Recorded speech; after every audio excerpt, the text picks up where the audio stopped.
It's time for more surface area. So this will be our second example from 8.2. This one is going to be algebraically dense, so get ready. We look at the graph of y is equal to x cubed over 3 plus 1 over 4x between x equals 1 and x equals 2 is rotated about the x-axis. Find the surface area of the resulting solid. Well, we know that we're going to be using this formula here where we got our y and our dy dx. But since this is going to be so notationally dense, we know there's going to be a lot of algebra. Why don't we go aside and just solve for that? 1 plus our derivative squared. Now let's go back to our problem. Let's go see if we can't find that. Well, first let's take our y is equal to x cubed over 3 plus 1 over 4x. Not sure why I have parentheses around that. And then our dy dx will be equal to, oh, that's just x squared. 3's will cancel and we lose a power. That's 1/4 times 1 over x, and derivative of 1 over x is negative 1 over x squared. So, oh, this is just, there we go. So we get x squared minus 1 over 4 x squared. And let's put this together. I want to create a quick common denominator with that. What's that? X to the 4th over x squared. There's our first term. Just gave it one of these. Minus 1 over 4x squared. Oops, hold on. There we go. Minus 1 over 4x squared. And oh, let's give it a 4 and a 4 too, right? There we go. It looks like our dy dx is equal to 4x to the 4th minus 1 over 4x squared. Alright, so we have our derivative. Now let's go through, because we have this complicated thing of 1 plus our derivative squared. That's going to get ugly. Let's go find out what that is right now. So let's say, what's 1 plus our dy dx all squared? That's 1 plus our 4x to the 4th minus 1 over 4x squared squared.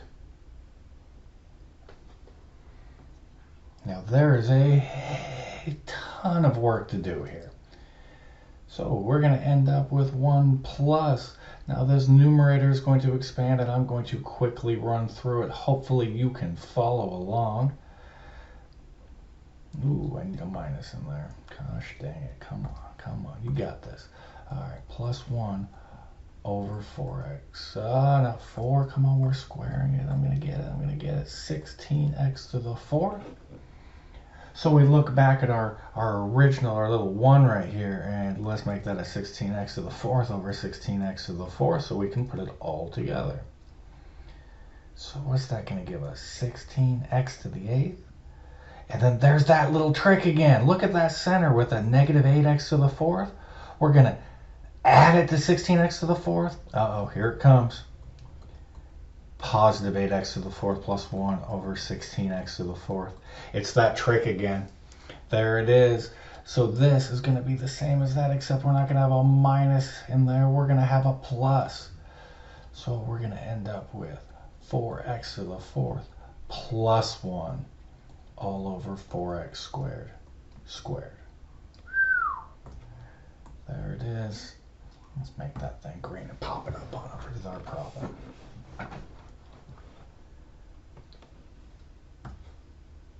Oops. All right. So we have, let's set up our integral. We are going from a to b. What's our a? Our a is 1. Our b is 2.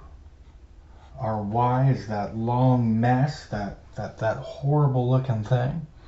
This x cubed over 3 plus 1 over 4x times the square root of, oh, there it is, that 4x to the 4th plus 1 all over 4x squared. Fortunately for us, all of that is positive. So our next steps,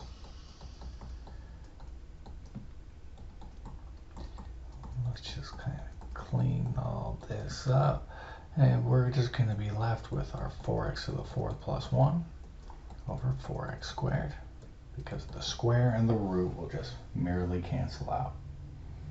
I'm going to save you just a little bit of algebra here.